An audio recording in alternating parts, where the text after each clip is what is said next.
Mr. President, 11 years ago, I introduced the DREAM Act. It was legislation that would allow a select group of immigrant students with great potential to contribute more fully to America. The DREAM Act is not an amnesty bill. It would give students a chance to earn legal status in America. And there are standards that they have to live up to. One, they came to the United States as children. Number two, they've been long-term United States residents. Number three, good moral character. Number four, graduate from high school. And number five, either serve in America's military or complete 2 years of college. The DREAM Act also includes important restrictions to prevent abuse. Under the DREAM Act, no one would be eligible for Pell Grants or any other federal grants when they went to school. And individuals who commit fraud under the DREAM Act, who lie, misrepresent their status, would be subject to tough fines and criminal penalties, including a prison sentence of up to 2 years. It's serious. No one would be eligible for the DREAM Act unless they arrived in the United States at least 5 years before the bill becomes law. There is no exception and no waiver for this requirement. My colleague from Florida, Senator Marco Rubio, on the Republican side of the aisle, said in a recent speech that the DREAM Act is not an immigration issue. It's a humanitarian issue. I might add that I think it's an issue of justice. Thousands of immigrant students in the United States were brought here as children. They didn't make a decision at the age of 2 to come to America. It was not their decision to come here, but they grew up here. They went to school here.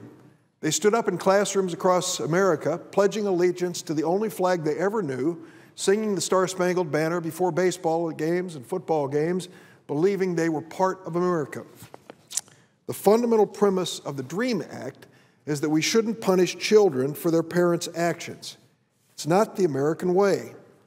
Instead, the DREAM Act says to these students, we're going to give you a chance. Now, these dreamers, and I've come to know them, don't want a free pass.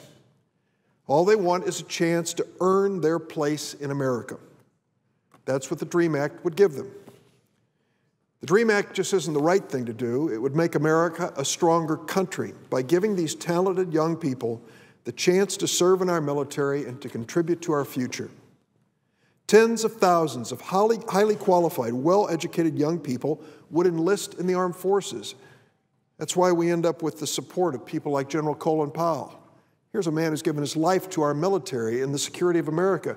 He says the DREAM Act is the right thing to do for the future of America.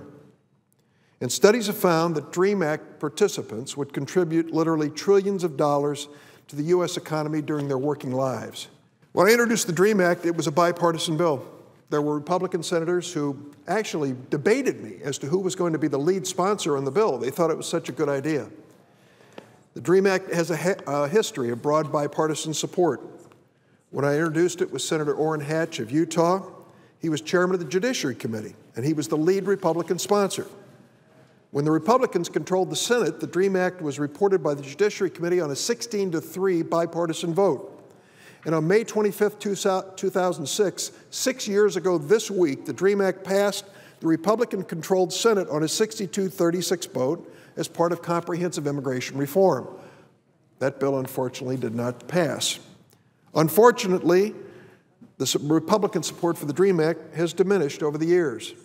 The last time the DREAM Act was considered on the floor of the United States Senate, in 2010, the bill had already passed the House and received a strong majority vote there, but only 8 Republicans supported it in the House and only 3 Republicans in the Senate. A bill which had been so bipartisan and so popular was now becoming, each time we called it, more partisan. The bill hadn't changed. Politics had changed. The vast majority of Democrats in the House and Senate continue to support the DREAM Act. But the reality is we can't pass the bill without substantial support from my colleagues on the other side of the aisle. That's why I've always said I am open to working with anyone, Republican or Democrat, who's interested in working good faith to solve this problem. I'll never close the door on the possibility of providing assistance to these DREAM Act students.